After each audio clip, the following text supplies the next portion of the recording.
Oto nowa Kia EV6. Po tym jak kilka miesięcy temu pokazaliśmy ją Wam statycznie, pisaliście w komentarzach, żebyśmy koniecznie zrobili test tego samochodu. No musieliśmy trochę poczekać, ale za to będzie to test podwójny, ponieważ mamy dwie Kia EV6. I uruska! Już koniec! I tutaj mam taki pstryczek elektryczek na pilocie, którym podobno można ją uruchomić. W Hyundaiu działało. Może to nie ta. Może to ta.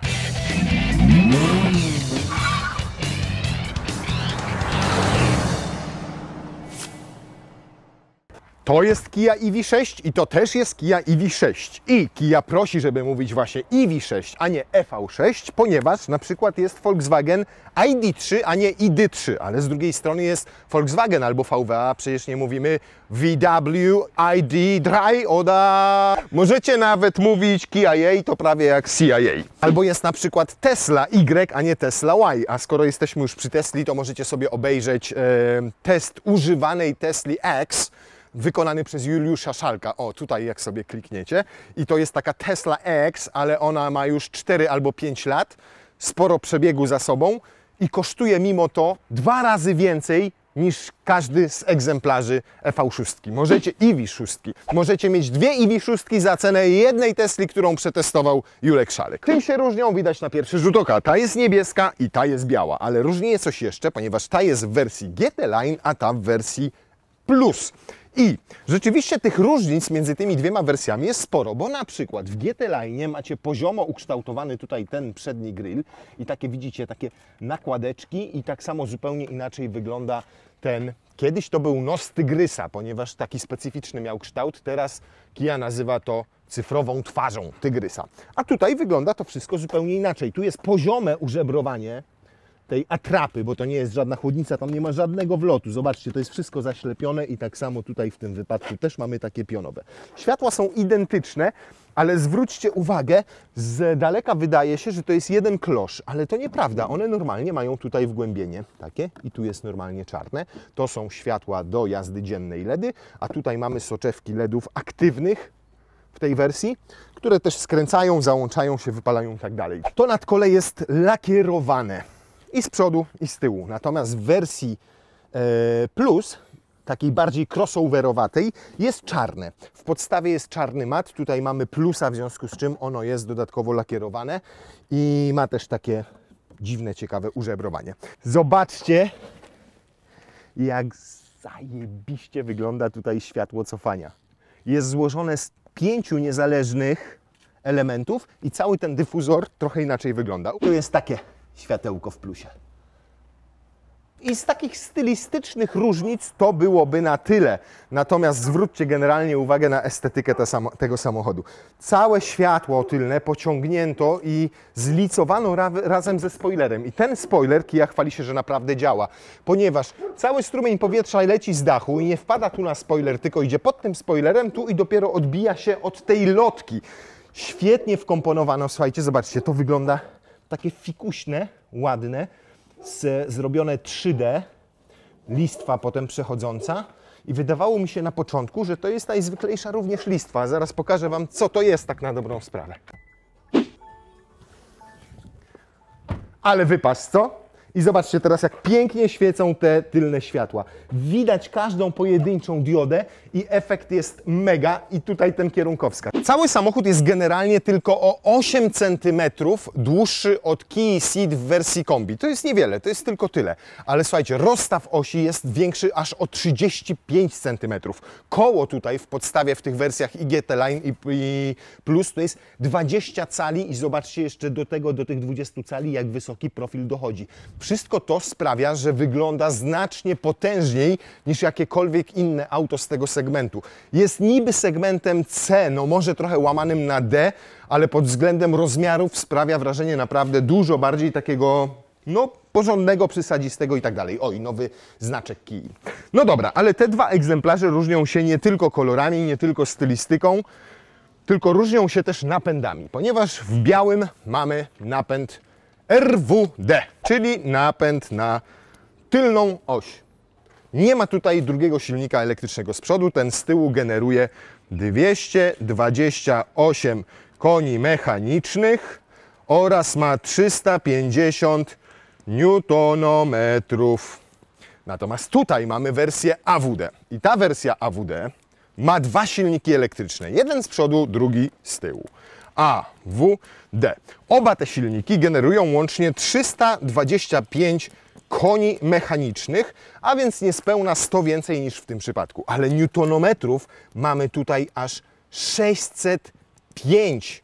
Więc mamy więcej mocy, więcej newtonometrów, napęd na 4 koła, no i oczywiście przekłada się to na osiągi. W wersji tylnonapędowej to 7,3 sekundy do setki, a w tym wypadku to 5,2 sekundy do setki. Co ciekawe, Kia nie podaje, ile z tej mocy w napędzie AWD trafia na tył, a ile na przód. Prawdopodobnie nie są to równe proporcje, no bo wiadomo, każdy silnik niezależnie tutaj jest napędzany, ale wiadomo jedno, że kiedy jedziecie normalnie, to działa tylko i wyłącznie napęd na tył. Dopiero kiedy jest utrata trakcji albo mocniej wciśnięcie pedał gazu, dopiero załącza się ten przedni motor i ponoć załącza się całkowicie niezauważalnie. Wszystko zatem wskazuje na to, że to jest fajniejszy, rozsądniejszy, lepszy wybór. Ale ten samochód ma nad tym dwie przewagi. Po pierwsze zasięg, ponieważ według normy WLTP i z katalogu wynika, że jest w stanie na jednym ładowaniu przejechać 528 km. W tym wypadku to całe 506 km. Ale w takich wersjach podstawowych, ponieważ te są doposażone, cięższe i on się odpowiednio kurczy, tam do 500 z kawałkiem, 501 czy 502 km, a w tym wypadku spada poniżej 500. Nie zmienia to faktu, że 22 km więcej tutaj zasięgu macie oraz, i to jest bardzo cenne również, więcej litrów bagażnika. Bo Franek w wersji tylnonapędowej ma 52 litry. I zobaczcie, mieszczą się tutaj wszystkie kable, gaśnica, Tire Mobility Kit, trójkąt i jakieś inne graty. I jak sobie to wszystko wyjmiecie, to wejdzie tutaj jeden duży plecak albo nawet dwa małe. Więc ten bagażnik tutaj, Franek, jest naprawdę sporawy. Proszę bardzo. Szkoda tylko, że nie zabudowano tego tak ładnie jak na przykład w Audi e-tronie GT, którego testowaliśmy. Tam to wszystko było ładnymi tkaninami obite i tak dalej. Możecie ten test sobie obejrzeć, o tutaj, jak klikniecie. Ale i tak, fakt, że jest, to już jest dużym plusem. Więc podsumowując, tu mamy 52 litry dodatkowego bagażnika. Ten samochód też ma taki bagażnik z przodu, ale on ma już tylko skromniutkie 20 litrów pojemności. No dobra, to liczymy, ile ma naprawdę litrów pojemności. Litr, niecały, 0,7. To się zamknie, tak? Zamknie się. Kolejne 0,7. Litr. Tak. I jeszcze nie wiem, czy się zamknie, ale liczymy. 3 litry plus 1,5 litra to jest 4,5 litra, 1,5 litra to jest 6 litrów, 7 litrów, 30, gaśnicę policzmy za litr. Nie ma 20 litrów, ma 8 litrów i 30 ml i 300 ml. Jest, zamknęło się. 8,3 litra. To skoro już wszystko porównujemy, to jeszcze porównajmy ceny. Więc egzemplarz zacznijmy od tańszego. Taki, tylko nie z plusem, a podstawowa Kia EV6 z motorem RWD o mocy 228 koni kosztuje 199 900 zł. Natomiast ta wersja jest o 17 000 zł droższa, czyli kosztuje 216 990 zł. Baterie oba mają identyczne. 77,4 kWh. Cała reszta tych samochodów, poza ceną, bagażnikami z przodu, osiągami, napędem na 4 koła, dodatkowym silnikiem w tym wypadku, jest identyczna. Na przykład tylny bagażnik jest już dokładnie taki sam i ma 490 litrów pojemności. Tada! Tu sobie zwijamy roletkę i mamy płaską powierzchnię. Tutaj dosyć sporo plastiku. Tutaj mamy, zobaczcie, taki ciekawy schoweczek. O, jak nie może się otworzyć klapka i coś jej się stanie, to za to pociągacie i wtedy manualnie można otworzyć klapkę ładowania, ponieważ jest ona umieszczona tutaj i niestety nie jest to dość szczęśliwe miejsce. Najlepiej jak ona jest z przodu, przy samych drzwiach kierowcy, bo wtedy jak wsiadacie do auta, to wyciągacie intuicyjnie i tyle, i tylko wyciągacie, odstawiacie, jedziecie sobie dalej. A tutaj trzeba, raz, dwa, 3, 4, 5, 6 kroków zrobić, czyli już się nieźle narobić. Otworzyć, odpiąć, załadować znowu. Raz, 2, 3, 4, 5, 6. Zapomniałem zamknąć klapki. 4, 5, 6. W te i we w te. Więc miejsce jest takie średnie, natomiast zobaczcie, jak to się kurczę. Aksamit nie zamyka. Tu się nic z łapy nie robi, proszę Państwa.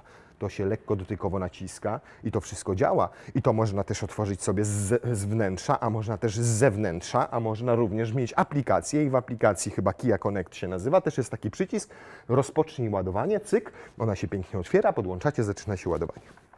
No i tyle. I tu jest wskaźnik jeszcze, a to jeszcze raz. A to jest inaczej niż w Jaguarze, to działa po prostu tyle razy, ile nie naciśniemy i zobaczcie, jak kurna intuicyjnie. I tu jest wskaźnik naładowania. 25%, 50%, 75% i 100%. 490 litrów, tak jak mówiłem. Tutaj jest opcjonalny system nagłośnienia Meridiana, w związku z czym on jest jeszcze mniejszy o 40 litrów w stosunku do tych 490. Podobno. Natomiast można to oczywiście sobie całkowicie wyjąć. Wtedy macie trochę więcej miejsca na te bagaże. A po co się to robi? Po co się stosuje te półki dodatkowe? Ano po to, żeby po złożeniu rolety pociągnąć sobie za te dwie dźwigienki i mieć niemal płaską podłogę bagażnika. I wtedy wszystko, zobaczcie, jakie to jest kurna długie. Bąk tutaj wejdzie. Zobaczcie. To jest auto raptem o 8 cm dłuższe od Sida w kombi. I leżę sobie tutaj, jakbym miał materac i podusię, to odsunąłbym trochę te fotele bardziej do przodu i miał tutaj normalne, wygodne łóżeczko do spania. Tu jest miejsce ponoć na tą roletę. Zobaczcie. Troszkę tutaj rozebraliśmy tego i owego. O. Ale roletka schowana, przymocowana i się nie telepie.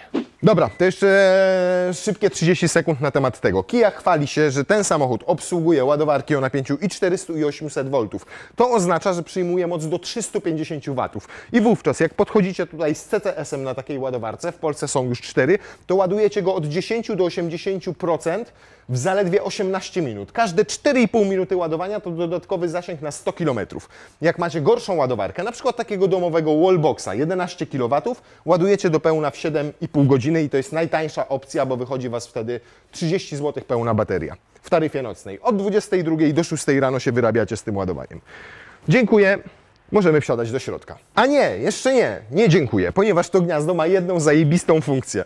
Ta funkcja nazywa się load to vehicle. Podpinacie je sobie tutaj. Jedziecie na piknik, wysiadacie i patrzycie, kurna, ile tutaj liści. Wtedy bierzecie sobie taką dmuchawę, podłączacie ją tu włączacie to.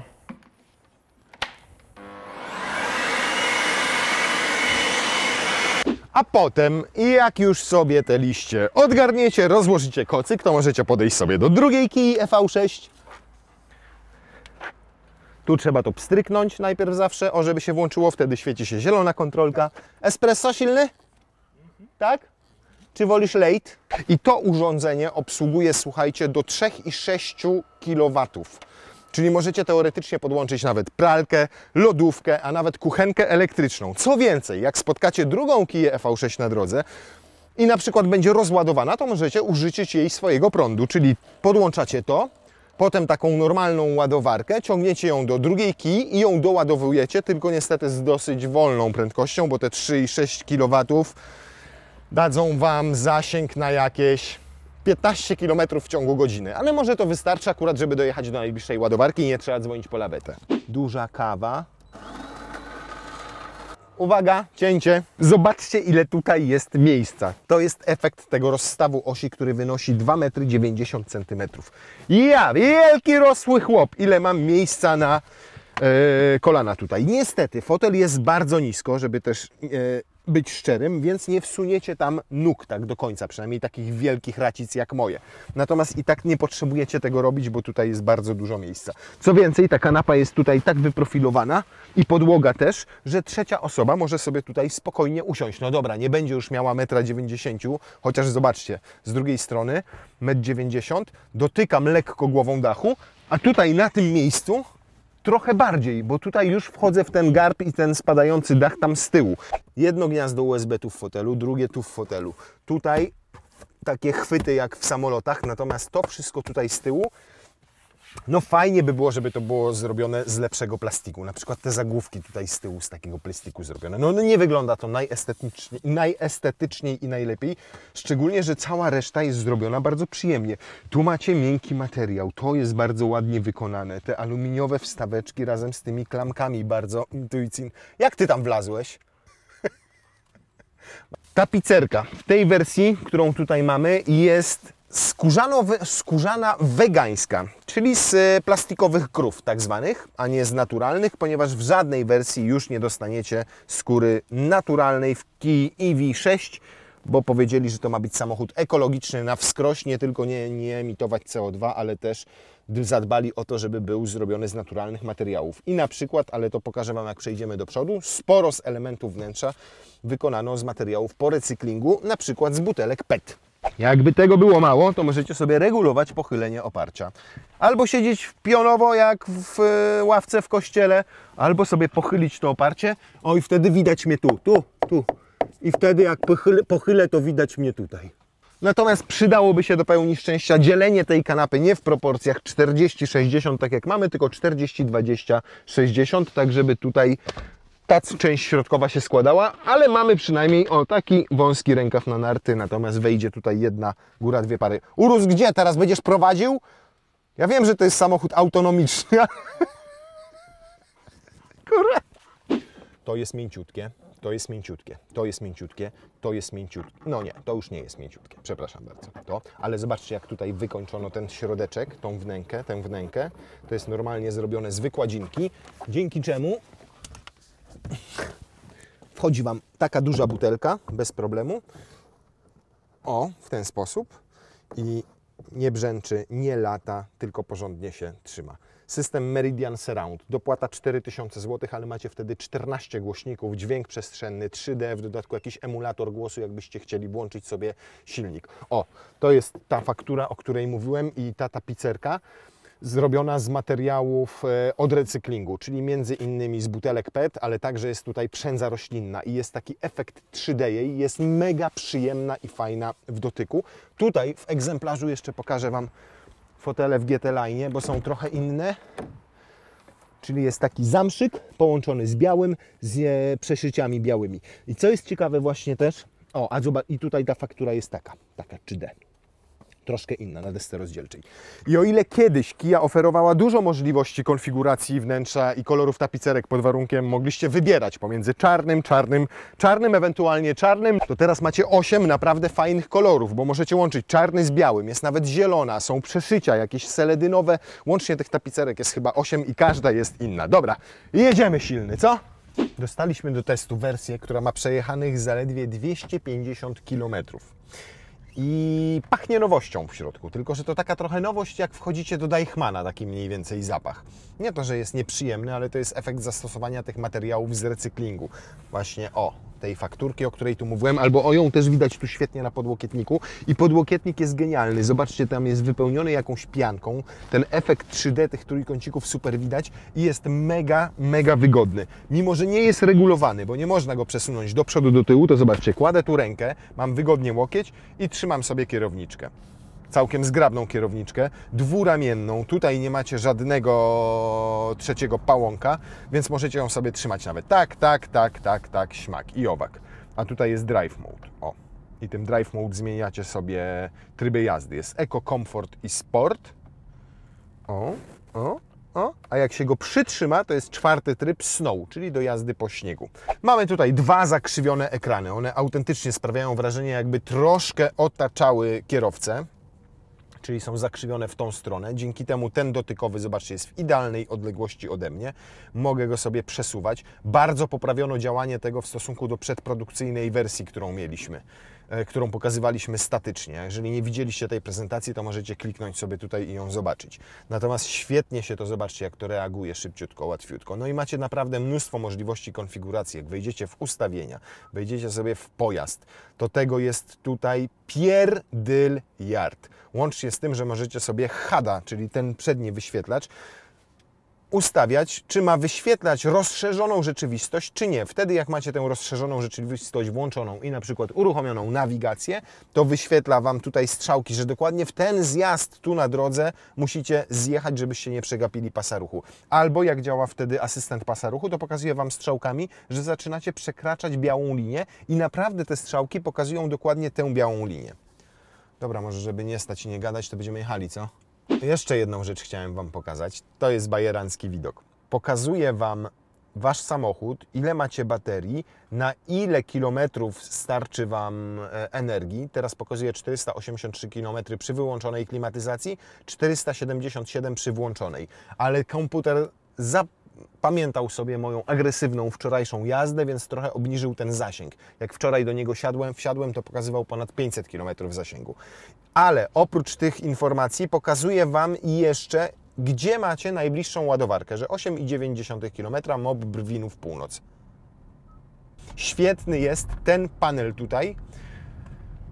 To jest albo panel klimatyzacji, albo panel obsługi multimediów, zależnie co sobie włączycie. Teraz mam klimę i na przykład tu sobie zmieniam temperaturę tym pokrętłem oraz temperaturę dla pasażera. Tu jest wyświetlacz, proszę bardzo. Wszystkie inne przyciski od klimatyzacji też mam, na przykład żeby auto było włączone czy na stopy, czy na szybę ogrzewanie. Mogę włączyć tylko sobie, czyli klimatyzacja wtedy oszczędza powietrze i nie wieje i nie chłodzi innych siedzeń, tylko i wyłącznie z tych dwóch nawiewów na mnie leci, ale silny jedzie ze mną, więc włączymy. O, tak.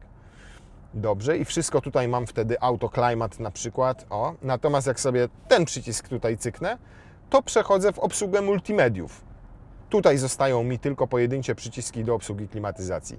Zarąbiste to jest. Pod względem jakości wnętrza, zastosowanych tu materiałów, przejrzystości tego wszystkiego, intuicyjności obsługi, praktyczności, petarda. W ogóle nie mam najmniejszych uwag. Zwróćcie, tak prosta rzecz jak ładowarka indukcyjna. W każdym samochodzie albo gdzieś tam, albo śmam, albo w podłokietniku, albo tak, albo śmak. W mordę jeża można, leży, ładuje się, wielka kontrolka pokazująca, że się ładuje, 15 watów, więc stosunkowo szybka i wszystko widzicie. Ktoś, nie wiem, coś cyknęło, zerkacie sobie. Patrzycie sobie na przykład, no, usuwacie to, chcecie sobie, stęskniliście się za żoną, patrzycie sobie na zdjęcie żony. Jest, jadę do Ciebie, kochanie. Ale to jeszcze nic, ponieważ ta konsola cała jest tutaj wisząca, więc pod spodem macie miejsce, nie wiem, na 4 flaszki wina. Tam głęboko jeszcze możecie torebkę sobie jakąś położyć i tam są 2 gniazda USB. I to można uznać za wadę, ponieważ te gniazda są bardzo daleko, więc... I to można uznać za wadę, że te gniazda zrobiono tam, a nie na przykład w podłokietniku. Ponieważ na przykład musiano już wtedy zastosować tutaj specjalny uchwyt na kabelek. I trzeba go przymocować tu, żeby nie pałętał Wam się pod nogami. To jest jedna rzecz. Druga wada jest taka, że nie ma tutaj Apple CarPlaya ani Android Auto bezprzewodowego. Tylko musicie mieć to wpięte. Tylko musicie mieć kabel. No w aucie tak nowoczesnym, które ma takie 2 piękne ekrany, żeby trzeba było naprawdę wpinać kabel? Co ciekawe, jak nie zamówicie nawigacji, to będziecie mieli normalnie po Wi-Fi i po Bluetoothie. Bezprzewodowo. Oczywiście możecie sobie też, jak Wam się nie podoba takie ciemne ustawienie. Tak, wiem, że zaraz będziecie mówili, przestań bawić się podczas jazdy tymi wszystkimi rzeczami, ale włączyłem sobie aktywny tempomat, a on zarąbiście działa nawet na takich bocznych drogach. Zobaczcie, o, już mnie odbił od prawej linii. Teraz mogę przyspieszyć, bo mam przecież 90 na godzinę. 70, o, 74, o, dobra, tyle. I co to ja chciałem Wam pokazać? Motyw, układ. O, jak Wam się nie podoba taki czarny, to możecie sobie zrobić, o, taki bardzo biały. Tak oczojebnie. Jak silny zostawić? Biały czy czarny? Do pełni szczęścia życzyłbym sobie, jeżeli chodzi o pozycję za kierownicą, troszkę niżej opuszczanego fotela. Dosłownie o 5 cm. Wtedy miałbym idealnie. Co więcej, bo ta pozycja wymusza na mnie to, że na przykład nie widzę zegarów. Ciut ta górna część obręczy zasłania mi tę tutaj górną część tego ekranu. Ale to jest taka drobnostka, naprawdę. Oczywiście całe auto skonstruowano na zupełnie nowej, tylko i wyłącznie przystosowanej i dedykowanej elektryką płycie podłogowej, więc baterie są tutaj bardzo niziutko, środek ciężkości jest nisko. Co więcej, Kia chwali się, że te baterie są mimo podobnej pojemności energetycznej o 10% mniejsze niż u konkurencyjnych marek. Bo to taka nowa technologia zmniejszania baterii, ale nie wpływa to na ich pojemność. Natomiast wybiera nierówności przez ten niski środek ciężkości i przez to, że to jest jednak masa, którą trzeba dobrze wyresurować, fenomenalnie. A co najważniejsze, ma mega ciche zawieszenie. W elektrykach problemem nie są hałasy od silnika i od wydechu. W klasycznym aucie to one najczęściej zagłuszają szumy powietrza czy hałasy pochodzące od drogi. Dlatego w autach elektrycznych dużo większy nacisk kładzie się na to, żeby lepiej wyciszyć wszystkie szumy i hałasy od podwozia. I tutaj jest to zrobione świetnie, bo nie słychać ani opon, ani kurde dziur, w jaką teraz wjechałem celowo, a była naprawdę taka ryzykowna. Widziałeś ją silny? Niesamowicie działa też rekuperacja. Słuchajcie, jadę, zobaczcie, zdejmuję nogę z pedału gazu, jak mocno samochód zwalnia, a jak tylko wejdę rekuperacją, zejdę łopatką, to się toczy. Hamuję. Jest 6-stopniowa, zobaczcie, a przytrzymuję ją, nie dotykam w ogóle hamulca. Znaczy, przytrzymuję ją, dojechałem dokładnie do krawędzi skrzyżowania, nie musnąłem pedału hamulca. Wyhamował tylko i wyłącznie tak zwanym iPedal. Lepiej niż jakbym jechał na biegu jałowym jakimkolwiek spalinowym samochodem. A teraz uwaga, postanawiam zahamować i... Max, zobaczcie. To jest normalne hamowanie. No dobra, to czas sprawdzić, czy rzeczywiście będzie to 7,3 sekundy do setki, jak podaje producent. Tu mamy trochę cięższą wersję niż standardowa, no bo ona ma ten system Meridiana, te różne dodatkowe atrakcje elektroniczne, najwięcej systemów ze wszystkich chyba obecnie Kii produkowanych, bo nie tylko pomaga utrzymywać się w pasie ruchu, ale i wyjeżdżać z miejsca parkingowego i w nie wjeżdżać. Jak sobie wciśniecie ten przycisk, przytrzymacie, to Was pyta po prostu, czy w to miejsce wjechać? Tak, Wy możecie sobie wysiąść i podobno z pilota ją tam poprowadzić, ale nie będę tego teraz sprawdzał. Sport Mode jest. Patrzcie, jaką ma super kamerkę i można go sobie wtedy obracać z każdej strony. Taki prawdziwy widok 3D. Wyzerujemy.